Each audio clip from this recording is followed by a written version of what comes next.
وَقُلْنَا مِن بَعْدِهِ، اس کے بعد انہیں کہہ دیا بنی اسرائیل کو اسکنوا الارض، کہ زمین میں آباد ہو جاؤ۔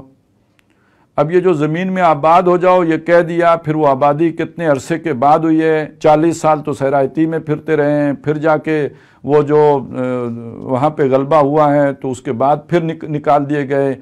تو ایک یعنی جو حضرت داؤد علیہ السلام کے دور میں صحیح معنی میں آپ کہیں نا کہ وہاں سکون سے اور اطمینان سے اور پورے جو طاقت کے ساتھ انہیں اس زمین کے اندر جو ہے وہ سکون اور اطمینان حاصل ہوا ہے۔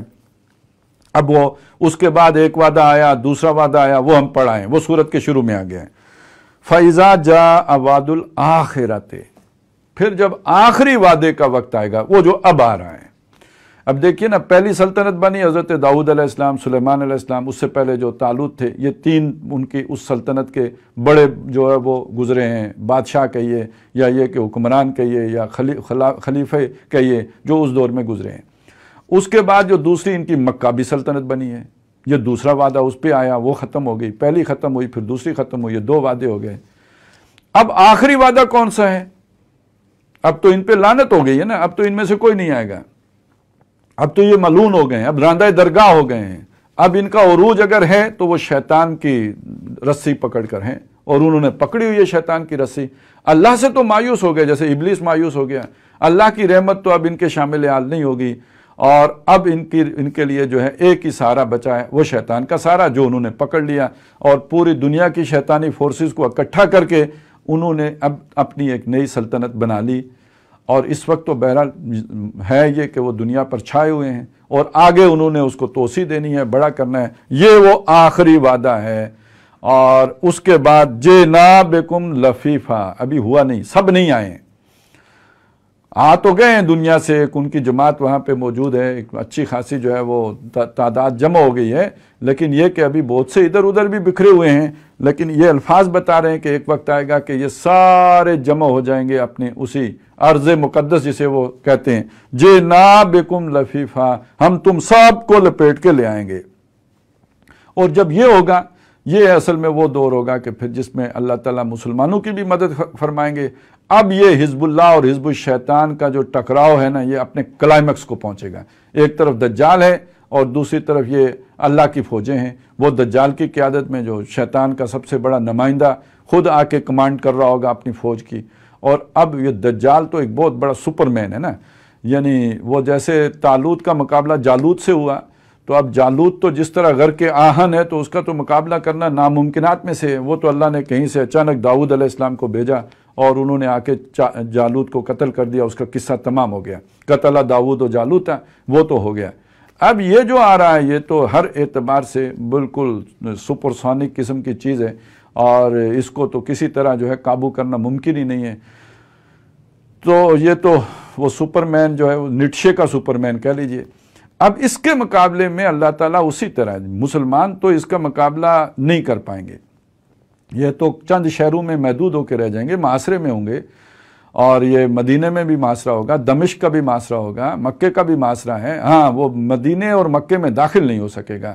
اور اس وقت حضرت مہدی جو ہے نا وہ دمشق کے علاقے میں ہوں گے، جب یہ کہ یہ نزول ہوگا عیسیٰ علیہ السلام کا۔ اور عیسیٰ علیہ السلام کون ہیں؟ یہ روح اللہ ہیں، اور یہ روح اللہ جو ہیں وہ جو ہی آئیں گے تو اب یہ بالکل اسی طرح پگھلنا شروع ہو جائے گا، جیسے عصائے موسیٰ جو ہے سامنے آنے سے جادوگروں کے وہ ساریاں رسیاں وغیرہ جو ہے وہ سارا ڈھکوسلا ختم ہو گیا تھا، اسی طرح یہ جو شیطان کا یہ جو سب سے بڑا اعلی کار ہوگا یا اس کا جو شاہکار ہوگا کہنا چاہیے، وہ حضرت مسیح علیہ السلام کے سامنے پگھل جائے گا، وگرنہ وہ تو بڑی ہائی ٹیک ہے اور اس کا مقابلہ نہیں ہو سکے گا، اس پر کوئی ہتھیار اثر نہیں کرے گا۔ البتہ یہ کہ مسیح علیہ السلام تو جدھر دیکھتے جائیں گے ادھر یہودی پگھلتے چلے جائیں گے، تو ان کی آنکھوں ہی میں کوئی ایسا لیزر اللہ تعالیٰ رکھ دیں گے کہ وہ سب جو ہے وہ ختم ہوتے چلے جائیں گے۔ یہ عجیب بات یہ ہے کہ ہم عام طور پہ تو اسی طرح کہتے ہیں نا کہ حق و باطل اور خیر و شر، لیکن علامہ اقبال نے جو ہے یہ سارے الفاظ بھی اپنی اپنی جگہوں پہ استعمال کیے ہیں، لیکن یہ کہ اس آخری دور کے اعتبار سے اسے مارکہ روح و بدن قرار دیا ہے۔ ویسے تو وہ کہتے ہیں ہمیشہ سے یہی مارکہ چلا آ رہا ہے، لیکن یہ کہ دنیا کو ہے پھر مارکہ روح و بدن پیش، تہذیب نے پھر اپنے درندوں کو ابارا، اللہ کو پامردی مومن کو پر بھروسہ، ابلیس کو یورپ کی مشینوں کا سہارا۔ تو یہ جو یہاں پہ اقبال تقابل کر رہے ہیں، یہ روح و بدن کا تقابل کر رہے ہیں. یعنی ایک طرف حالات ہیں، ٹیکنالوجی ہے، اس کے ساتھ جو ہے وہ یہ جتنی بھی مادی وسائل ہیں، یورپ کی مشینوں کا سہارا ہے، یہ سارا یہ ہے یہ بدن. اور اس کے مقابلے میں وہ جو اسپرچولیٹی ہے، روحانی طاقت، اور وہ حضرت مسیح علیہ السلام ہیں کون؟ ویسے تو اللہ نے وہ روح تو سب میں رکھی ہے، یسألونک عن الروح قل الروح من امر ربی، لیکن یہ کہ حضرت مسیح علیہ السلام کا تو خاص ان کی پر اس روحانیت کا اتنا غلبہ ہے کہ وہ ہیں ہی روح اللہ، وہ اللہ کی خاص روح ہیں. اور ان کی پیدائش میں والد کا جو ہے وہ عنصر شامل ہی نہیں ہے.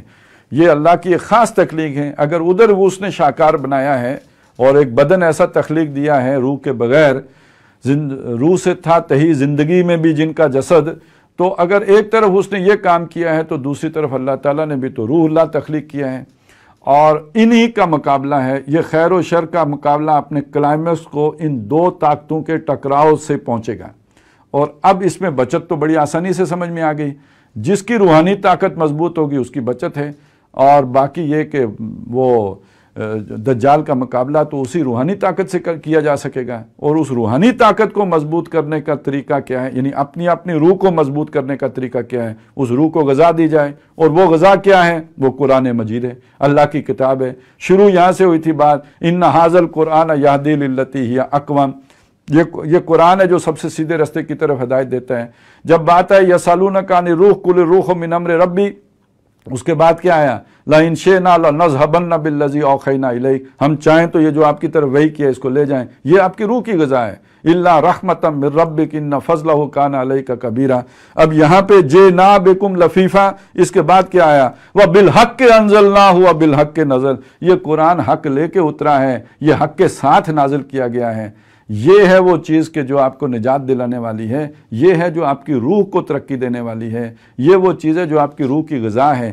اور یہ مقابلہ روح و بدن ہے، یہ مارکہ روح و بدن ہے. اس میں آپ نے اپنی اس روح کو جو ہے وہ تر و تازہ کرنا ہے، اس کو غذا دینی ہے، اور اس کا ایک ہی ذریعہ ہے، وہ اللہ کی کتاب ہے. وَبِالْحَقِّ أَنزَلْنَاهُ وَبِالْحَقِّ نَزَلَ، یہ سچ کے ساتھ اتارا اللہ تعالیٰ نے، اور یہ کہ یہ سچ ہی کے ساتھ اترا ہے.